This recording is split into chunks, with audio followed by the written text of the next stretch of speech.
afternoon. My name is Christy Doi. First, the highlights of the news.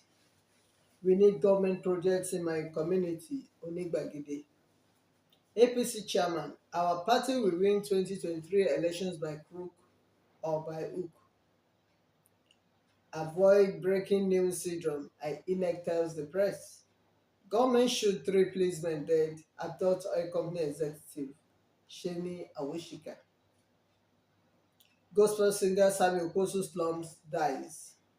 Nigerian government recovers $1 billion looted funds since 2015. Atiku, Tinubu make fresh appointments for campaign organizations. Police shoot Osun Prince to death. Hoodlums burn palace. Now the news in full. The Onigbagede of Gbagede community in the Felodi local government area of Kwara State, Alhaji Abdulhakeem Kayode Ishola, has called on the Kwara State Governor, Malam Abrazak Abrahman, to extend his projects to Gbagede community so that the people of the community can feel the impact of the current administration. The monarch made this call in a chat with Webcast channel on Thursday in Gbagede, Ifeoludu local government area. He noted that the Gbagede community is here to benefit or enjoy any social amenity from the Abrazak-led present government in the state. He revealed that Gbagede community is one of the current fast-developing, peaceful and disciplined community in Kwara State, pointing out that the people living in its domain are peace-loving and hospitable. Onigbagede described the lack of social amenities as the bane of the community, as residents are always groaning in pain and difficulties every rainy season because of the terrible access road from Amoyo to Gbagede. He therefore urged the state government to, as a matter of urgency, come to the aid of the community to ease the suffering and the issue of insecurity of the people. He noted that the residents are weighed down by anxiety as they daily witness and experience insecurity now in the country, just as it is across the state and country. The traditional ruler explained that one of the community leaders was recently killed by an unidentified people at his residence in Gbagede. Oba Ishola, on behalf of the community, pleaded for a police post to be situated in the town. Oba Ishola stated that Gbagede community lack many social amenities that could be considered as essentials for development, which include schools, electricity, motorable roads, and security. In his contribution, chairman of the Tricycle Keke Riders Flying Gbagede Amoyo Axis, Mr. Mutiu Hamzat Olamilekan, aka Olowo Lagba, also noted that the bad condition of all the roads linking Gbagede community to other communities like Reke, Ogondoroko, Amoyo, and others have made life very difficult for its members and residents. One of the traders in the community, Mrs. Becky Elisha, urged the government to help in fixing the road for easy access of the residents and other road users.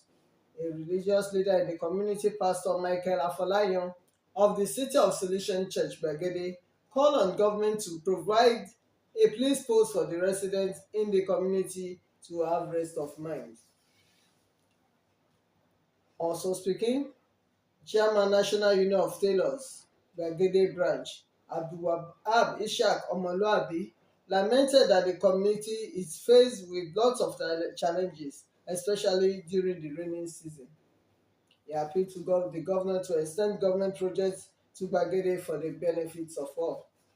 In his own contribution, chairman of the Motorcycle Okada Riders, Mr. Abdulrasheed Abdulsalam, aka Sabere Dowo, noted that it will be well appreciated if government will give the roads linking Amoyo, Gbagede, and other neighboring communities some considerations.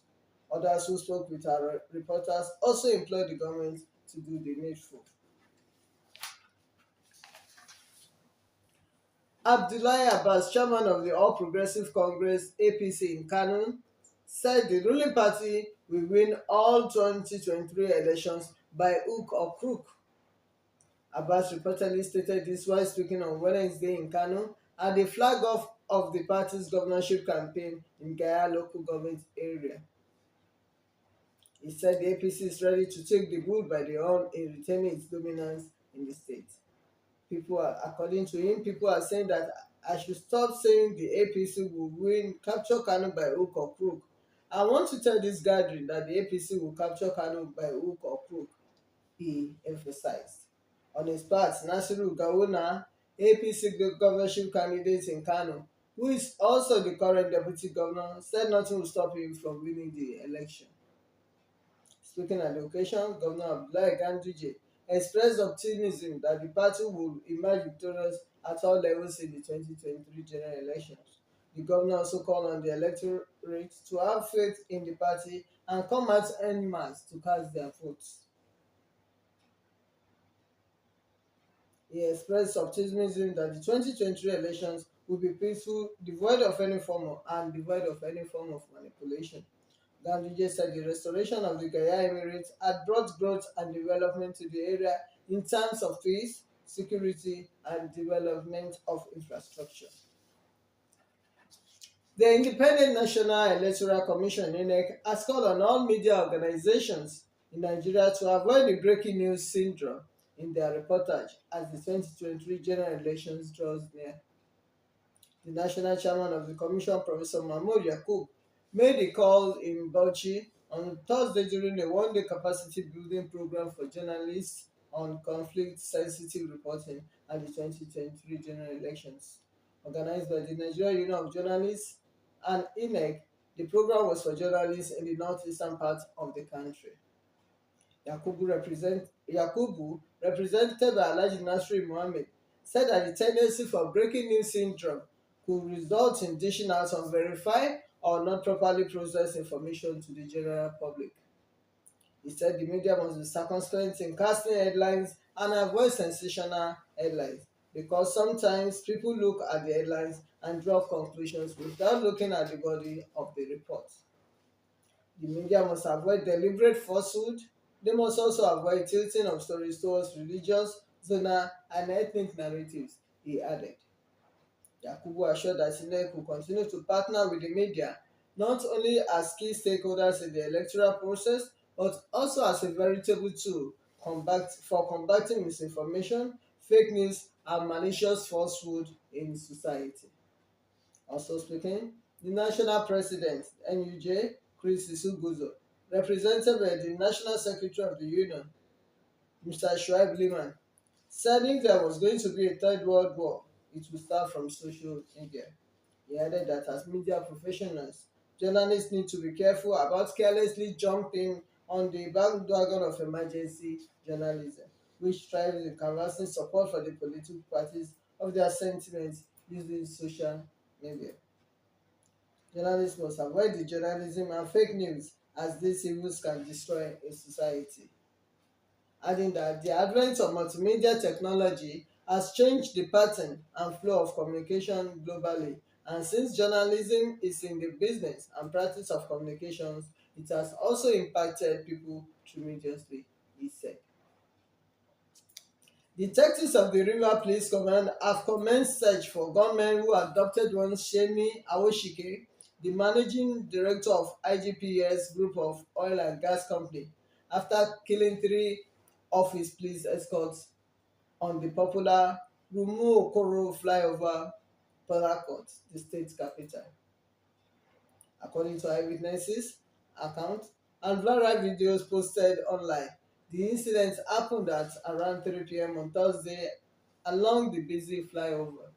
The government were said to have trailed the convoy to the top of the Rumu Okoro flyover, where they successfully intercepted it, shot his escorts who they left in their pool of blood before kidnapping the VIP and carting away an undisclosed sum of money.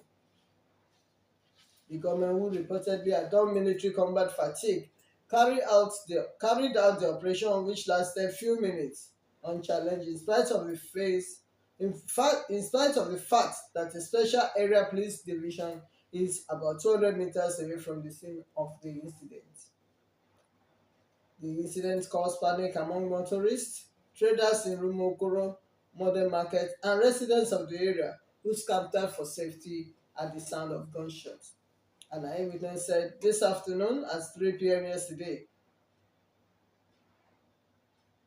This afternoon at 3 p.m., we heard gunshots from the top of the flyover. We initially believed that the gun shooters were security personnel because they were wearing military uniforms. Shooting persisted as vehicles at the base of the flyover were required to stop. They killed three policemen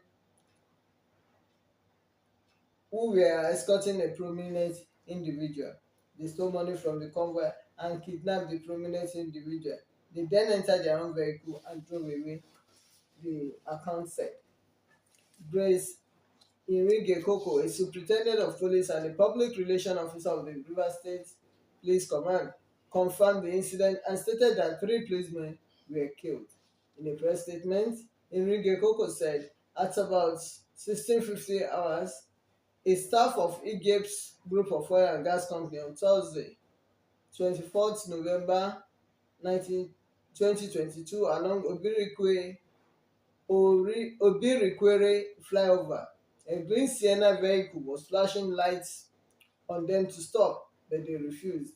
Later, the managing director, Mr. Sheni Awoshike, the kidnapped victim, asked them to stop because they were wearing military uniform along the flyover.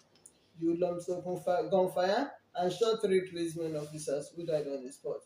According to her, investigation is ongoing.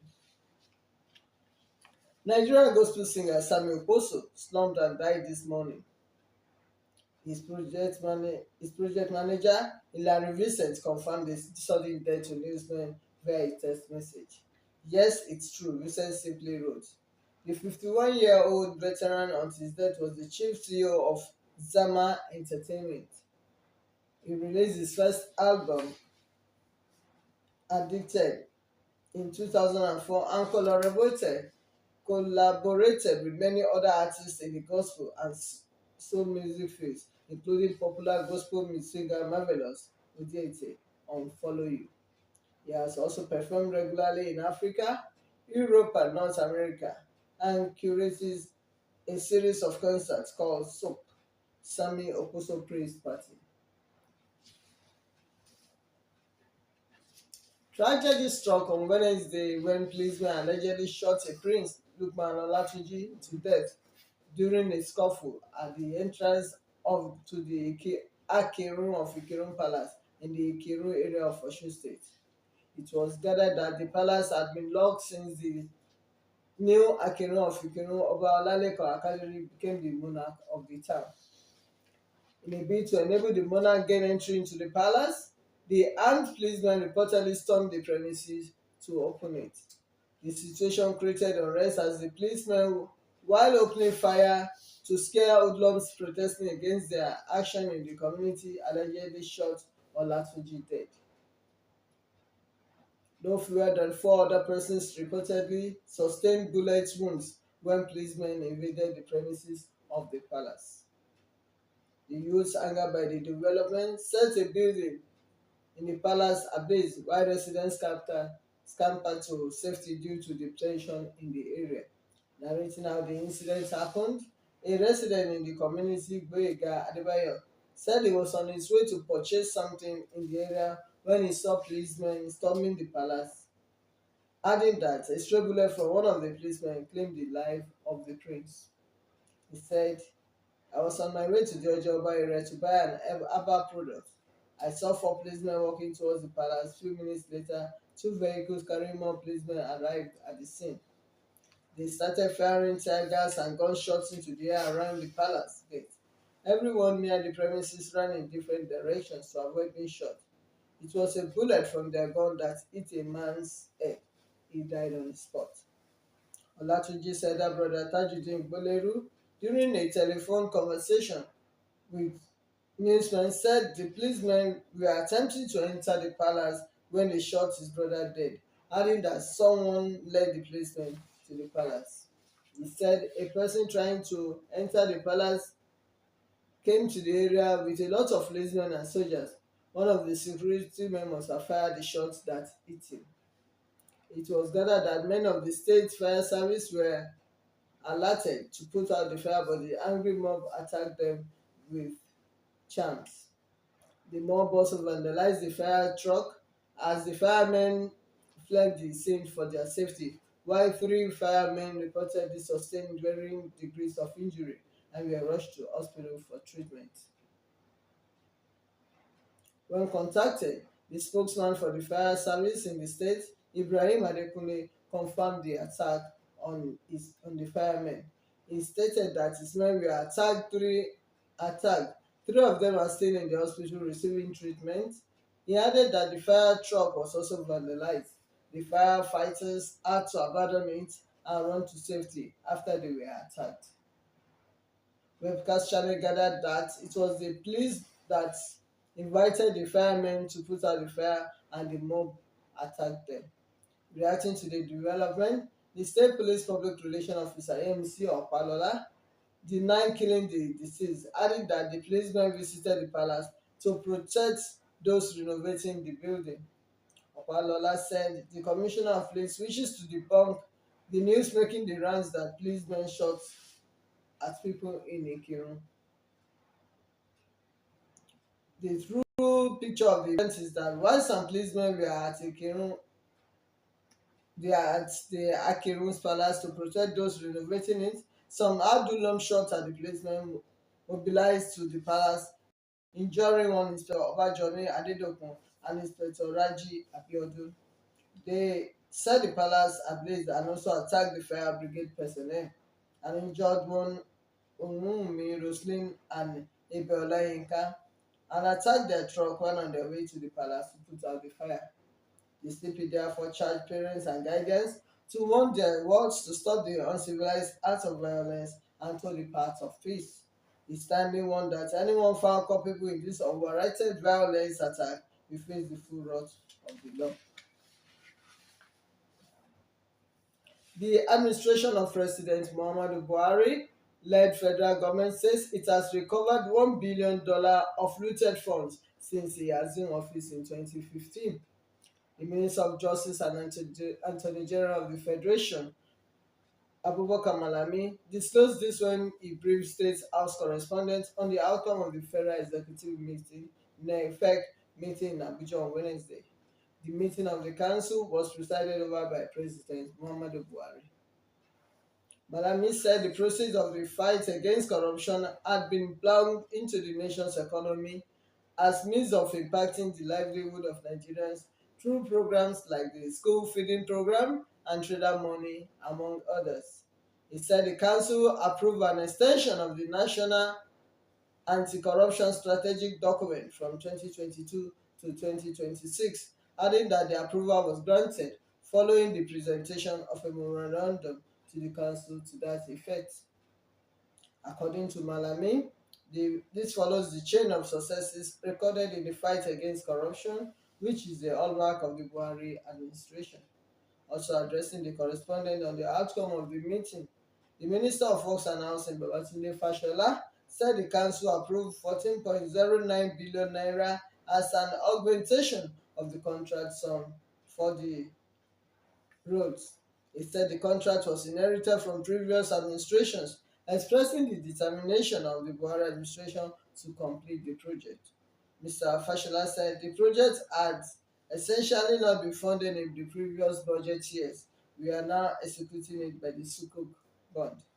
According to Fashola, the road, when completed, will link the Kano Maiduguri Highway, which is almost completed. Also said the ministry sought the council's approval to use the funds approved for the construction of a trailer park along the Enugu-Port Harcourt Highway to complete the main carriageway. That has been the news this afternoon. My name is Christy Doye. I wish you a good day.